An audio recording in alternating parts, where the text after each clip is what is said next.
Olá, meus irmãos em Cristo. Nós vamos falar novamente de Bíblia e novamente de Salmos, porque a Raquel, minha irmã, solicitou que falasse sobre o Salmo 139, né?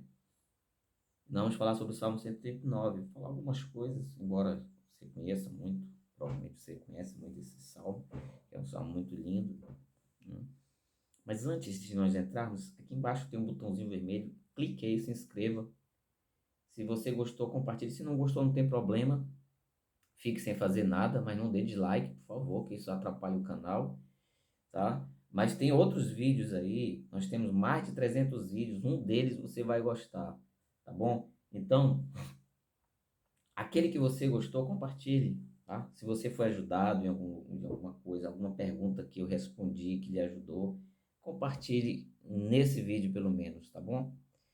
Porque o saber aqui não ocupa lugar, o saber não ocupa lugar. Então vamos ao que interessa. O Salmo 139, algumas pessoas atribuem ele a Zacarias, né? Mas nós sabemos, e a maioria aceita dos teólogos, que foi Davi que escreveu esse Salmo 139. Esse Salmo 139, vamos ler uma parte aqui, lindo, né? Não tem como falar de Salmo se nós não lermos. Então, Senhor, tu me sondastes e me conhece. Tu conheces o meu assentar e o meu levantar. De longe entendes o meu pensamento. Cercas o meu andar e o meu deitar. E conhece todos os meus caminhos, sem que haja uma palavra na minha língua. Eis que, ó Senhor, tudo conheces. Tu me cercastes em volta e puseste sobre mim a tua mão. Tal ciência é para mim maravilhosamente alta, que não a posso atingir. Para onde irei do teu espírito, ou para onde fugirei da tua face? Se subir ao céu, tu estás aí. Se fizer no Sheol a minha cama, eis que tu ali também está. Se tomar as asas da alva, se habitar nas extremidades do mar, até ali a tua mão me guiará e a tua destra me susterá. Se dissesse de certo que as trevas me cobrirão, então a noite será a luz à roda de mim. Nem ainda as trevas me escondem de ti, mas a noite resplandece como o dia. As trevas e a luz são para ti a mesma coisa, pois possuíste o meu interior e entreteceste-me no ventre da minha mãe. Eu te louvarei, porque de um modo terrível e tão maravilhoso fui formado. Maravilhosas são as tuas obras, e a minha alma o sabe muito bem. Os meus ossos não te foram encobertos quando no oculto fui formado e entretecido, como nas profundezas da terra. Os teus olhos viram meu corpo ainda informe, e no teu livro todas as coisas foram escritas, as quais iam sendo dia a dia formadas, quando ainda nenhuma delas havia. E quão preciosos são para mim, ó Deus, os teus pensamentos. Quão grande é a soma deles, se o contasse seria em maior número do que a areia, quando ainda acordo, estou contigo. Até o versículo 18, porque eu divido esse salmo em quatro partes, né? A primeira parte, ele vai falar da onisciência de Deus. A segunda parte, da onipresença. A terceira parte, da onipotência. E a quarta parte, ele vai falar sobre os inimigos, sobre a derrota dos nossos inimigos, tá? Mas eu queria me ater às três primeiras partes, que são os atributos de Deus, né? A onisciência, a onipotência e a onipresença. Veja que todas as coisas Deus sabe, não tem como nós escondermos, tá? Não tem como nós escondermos. Isso é fato, isso é aceito por todos, até aqueles que não ainda conheceram Jesus, eles aceitam isso. Algumas pessoas acreditam que o diabo conhece a nossa mente, mas isso não é verdade, tá? Isso não é verdade. O diabo não conhece a nossa mente, ele não conhece, tá? O que ele faz é ler os nossos olhos, a nossa expressão. Isso acontece até com casados acima de 40 anos, não precisa falar muita coisa, um olhar, você já sabe, tá? O marido já sabe, a esposa já sabe o que está acontecendo. Então, o diabo não sabe, não conhece nossos pensamentos, ele só deduz através dos nossos pensamentos, através da nossa expressão facial, dos nossos atos, né? Dos nossos gestos e trejeitos subsequentes, ele vai ter uma ideia mais ou menos do que estamos passando. Tá? Então Deus conhece todas as coisas, isso tudo o que acontece. Veja até Números 12:3 diz assim, que Miriam e Arão estavam confabulando contra Moisés e Deus ouviu. Eu gosto muito dessa última partezinha que diz Deus ouviu o que ele estava falando de Moisés. Porque nada passa despercebido aos olhos de Deus. Ele é onisciente, ele conhece tudo, tá? Então aqui ele resumiu assim entre Deus e o homem, né? Tanto a onipotência, a onisciência e a onipresença, ele resumiu Deus e o homem. Então, a Bíblia fala em Pedro que ele tem cuidado de nós. Nós devemos lançar nossa ansiedade sobre ele, né? Porque ele tem cuidado de nós. Então Deus tem cuidado de nós. Embora a gente perceba algumas vezes, a gente entenda que ele está longe, mas ele não está. Ele está bem pertinho de nós. Para aqueles que amam a Cristo, para aqueles que obedecem, né? Aqueles que obedecem a Deus, aqueles que querem. Versículo 6 diz assim: tal ciência é para mim maravilhosamente tão alta que não posso atingir, né?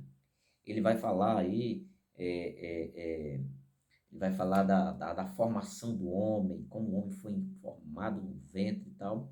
Na época não existia raio-x, não existia ultrassom, não existia ressonância magnética e outros exames que nós podemos ver hoje. Mas ainda assim, é algo tão grande que ele diz para mim, tal ciência, né? Tal conhecimento, tal destreza do Todo-Poderoso, é, é, embora já saibamos de algumas coisas hoje, no século 21, a gente já saiba de algumas coisas, mas ainda assim, eu, por exemplo, é, é, esses dias eu lesionei meu joelho, né? Exagerei um pouco nas subidas, nas ladeiras, lesionei o meu joelho e ainda vou ter o veredito do médico, mas provavelmente é um desgaste na minha cartilagem, tá? Na cartilagem do joelho. Então, essa cartilagem não existe cura para ela. Essa cartilagem, ela, em algumas pessoas se regenera, mas é coisa bem distante mesmo, tá? Então, o homem, ele tenta fazer uma cartilagem parecida, mas não é a mesma coisa. Nunca vai ter uma cartilagem, pelo menos hoje. Nós podemos afirmar hoje, não existe uma cartilagem tão perfeita como aquela que Deus criou. E ele está falando isso aqui, entreteceste, né, os meus ossos, né? Que o osso, né, a cartilagem também é uma espécie de, é quase um osso, né? Ela não tem terminação nervosa, mas ela é quase um osso. Então, esse entretecer que ele está falando aí, de que Deus fez, né? E ele está dizendo que é altamente maravilhosa para ele, né? E começa a descrever a onipresença, já passa para a onipresença. No versículo 7 já passa para a onipresença. Se subir ao céu, ele começa a dizer, ele começa a colocar os pontos mais distantes, né? E lá Deus está. É outra coisa que nós também somos enganados algumas vezes, porque algumas pessoas pensam que o diabo também está em todo lugar. O diabo não está em todo lugar, né? O que está são os seus demônios. Tem demônio em praticamente todos os lugares. Eles passam a informação para o outro e eles se deslocam com uma rapidez muito maior do que qualquer ser humano. Até não sei exatamente, não posso afirmar isso. Mas com certeza a velocidade muito alta, uma velocidade aí muito alta, que eles se transformam. Isso dá a leve sensação para os que são enganados pelos espíritos imundos que eles são onipresentes, mas eles não são onipresentes, tá?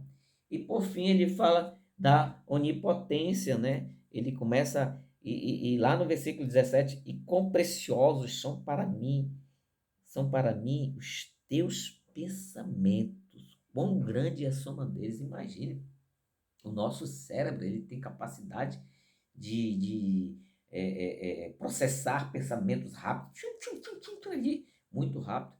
Agora imagine a mente de Deus, os pensamentos de Deus. Ele fala em Jeremias, os meus pensamentos não são os vossos pensamentos. Os meus caminhos não são os vossos caminhos, né?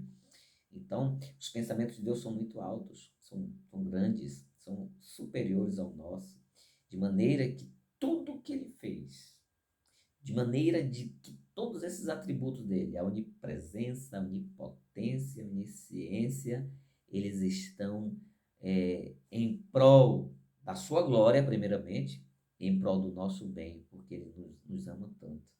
Ele tem cuidado de nós, né? Ele tem cuidado de nós. Ele está conosco em todo momento. Ele sabe todas as coisas. Ele sabe as nossas dificuldades. Ele sabe os nossos problemas. Ele conhece a nossa ansiedade. Ele está presente e ele pode resolver. Isso é o melhor de tudo. A onipotência de Deus talvez seja a melhor para nós no que diz respeito aos nossos problemas, porque não existe problema grande para Deus. Não existe problema, né, tão grande que ele não possa